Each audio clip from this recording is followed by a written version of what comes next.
A new year brings weird or mixed feelings and grief. You want a new year, a new start, less pain, easier days, and a sense of meaning or purpose. But at the same time, it's a year that your loved one will never see, and that hurts. I know I felt sadness and even a sense of guilt that I was entering a year Monica could not. We started 2023 with the best of episodes from the Grief to Great Day podcast, and it was well received. So I'm going to do the same thing again this year. I will re air the best episodes from last year this month. Then, after these five air, I'll be adding a devotion only episode once a week. I tell y'all to pray, to read, and to rise all the time, but I remember how hard all those things were to me in grief because some days it took all I had to take a shower. So, my intention in adding a devotional episode is to make it easier for you to connect with the Lord. You just come and listen. Okay, here we go with one of the five most downloaded episodes from 2024. One of the scariest things for me when I was going through grief was getting stuck. Initially, I didn't know what to do to get through in a healthy way, so I did a lot of the wrong things. I knew that life would never be the same, but I also feared that I would never have a life again. I can tell you there are helpful and healing things that you can do, a lot of which we have talked about in previous episodes, but there are also things that can help keep you stuck.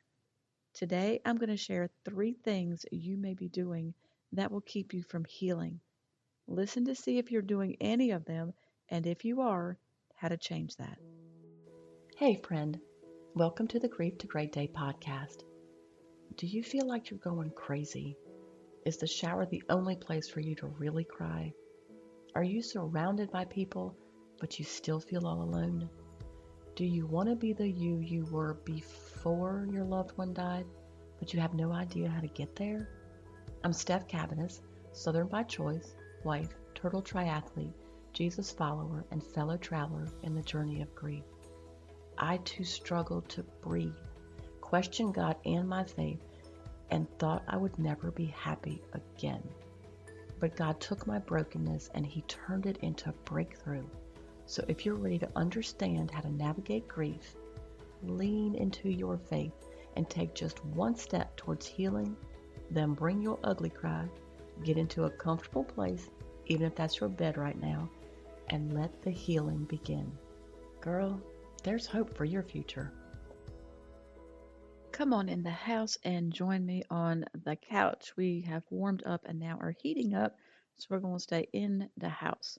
I know some of you in Arizona probably have it over 100 degrees, but to me, 95 and humid is too warm. So we're inside. I'm Steph, and this is Grief to Great Day. Thank you for being here. I want you always to feel welcomed and heard through this podcast. Hello to everyone listening in Lao People's Democratic Republic, our spotlight country. I'm going to tell you where that is too. It's at the heart of the Indo-Chinese Peninsula. It's bordered by Myanmar and China to the northwest, Vietnam to the east, Cambodia to the southeast, and Thailand to the west.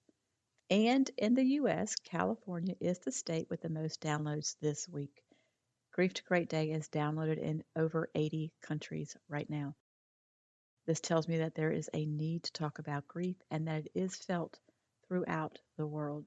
So please know that whatever country or state you are in, you're not alone as you walk through this thing called grief.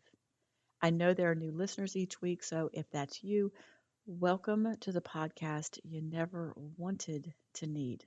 I get that. I'm glad you're here though, because it tells me that you're taking steps towards your healing. Now, for you new listeners, if you hear me talk about Monica, her faith, or her death, and you need some background, just go to my website, grief2greatday.com, and click on the book tab.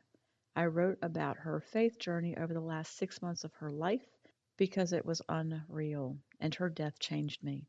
She is the reason that you are listening to me today. In this podcast, we talk about understanding grief, processing daily life, and growing your faith. So if you're just starting your journey, please know that life will change. It won't always hurt like this. It's important for you to hear that often because a lot of times you just feel like it's never going to end, but it will. And you will be able to breathe, to laugh, and to live again. So, if you listened last week, I encouraged you to watch the movie Overcomer. If you've not done that yet, there is still time. It is worth watching and it will help you. This week, we're going to talk about 3 things to do if you want the grief journey to be harder. Yeah, I know, said no one ever. No one walking through grief wants it to be harder, but there are things you may be doing that will thwart, hinder, or slow the process of getting to the place where you can breathe, laugh, and live again. The 3 things, in case you're taking notes, are what you say, what you do, and what you allow. Number 1, what you say to yourself. What are you telling yourself all day long? Think about this. If the thoughts in your head are, I'll never get through this, I can't do this, nothing matters, what's the point, no one understands, or this will never end, then you're not helping yourself. Are these thoughts natural right now? Yes, of course. But these are things that you have to push back against, or you'll go down the rabbit hole, aka the pit. And then it just becomes harder to come back out of. I want you to know that the hard days, the struggle, the pushback, and all the work of grief, including you pushing back, are part of healing and they all have great value. So allow yourself to feel what you feel, just don't allow yourself to drown in the feelings. A lot of times we just feel like, the rest or reading the Bible, those are the healing things, and those are incredibly healing, especially reading the Bible. But the fight, that's also part of healing. So, what do you do when you're just bombarded by these thoughts that just won't stop playing in your head? Well, you have to combat them with the truth, which is found in God's Word. Cultural norms, the lingo that we are coming up with these days, and the ways to make ourselves feel better with our own individual truths, all that stuff is not helpful at all to you in general, but especially in grief, because they are not the truth. All right, number 2, what you do. Your actions, they're important during grief. It's weirdly like baking bread. You add the flour, the salt, etc. That's an action. Then you add the yeast. That's an action. Then you allow the dough to rest. It won't rise unless it rests. Then you work it some more, action. It gets pounded. Ain't that like grief? And then you let it rest again. For grief, you'll have to physically move to get out of the bed or off the couch, and you have to engage a little bit with the world. That's your action. And then you need to rest because everything is exhausting in the beginning. And like that bread dough, you get pounded by another wave of grief and you have to rest again. You're not going to rise healed unless you rest. But you can't stay in the bed and think that life will be better tomorrow. That's the faith part. You pray, read, and rise because you have faith that the pain won't always bring you to your knees. All right, so number 1 was what you say. Number 2 was what you do.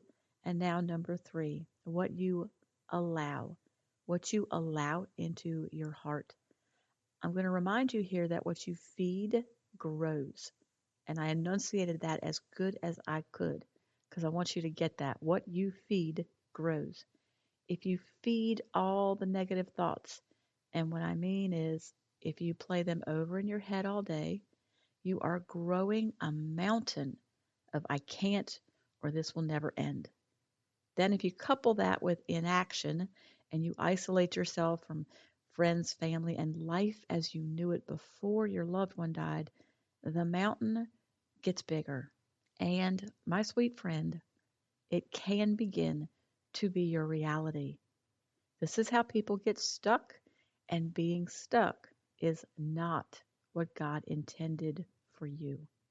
On the other hand, if you combat the emotions, and if you want more on feelings versus faith, I did several episodes on that a few weeks ago.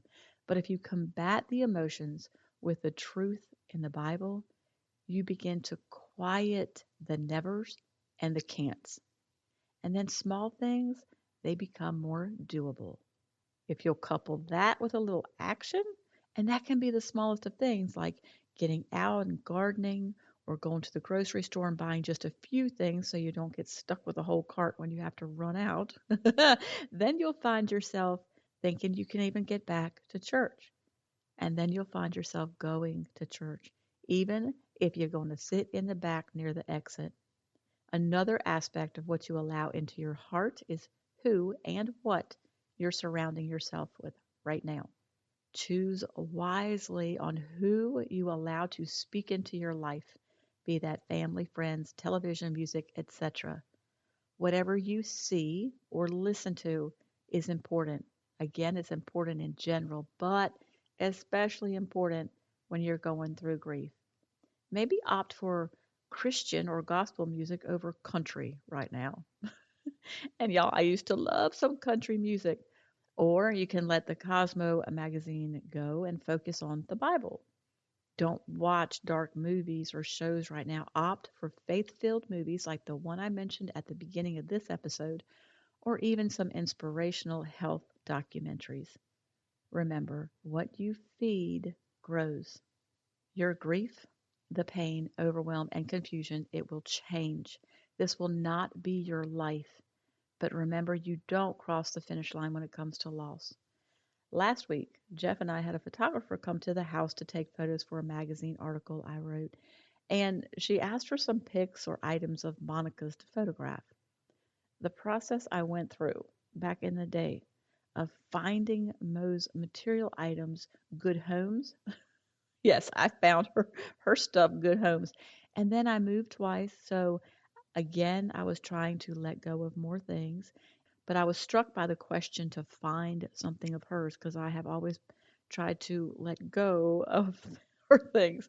So, anyway, I went to one of the boxes that I had the leftover stuff in, and I pulled out a Kleenex box that she had taped Bible verses to. And it took me right back to when she was so sick and could hardly breathe. I'll be honest, I felt a little bit, okay, I felt some anger and sadness, and the tears came.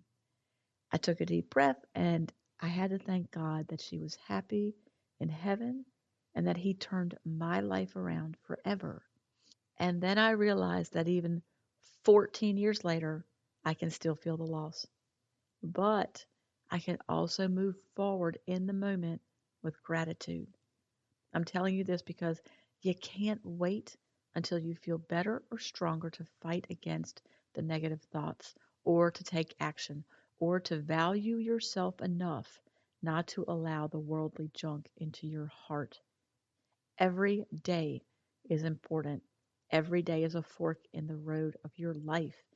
It is in the daily grind of life that momentum and transformation occur.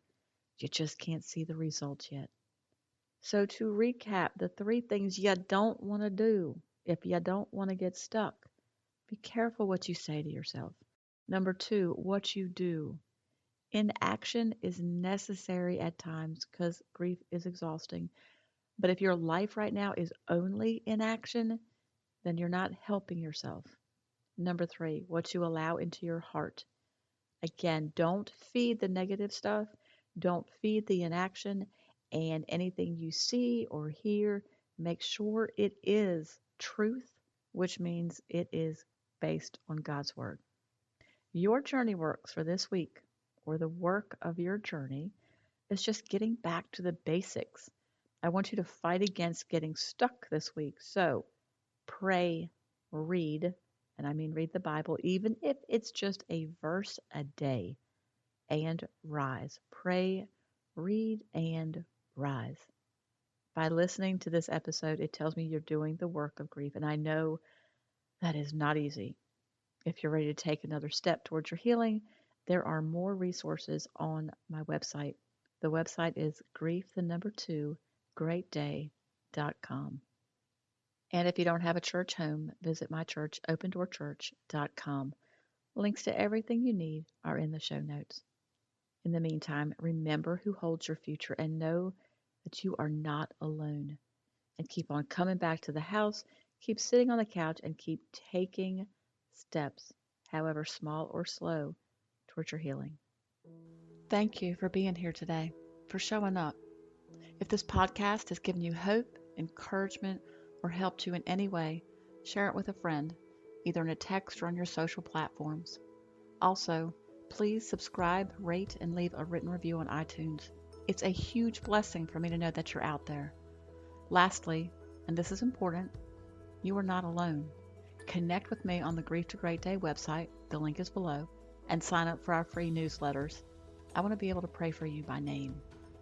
Remember, grief isn't something you're going to get over, but a great day is something you can get to.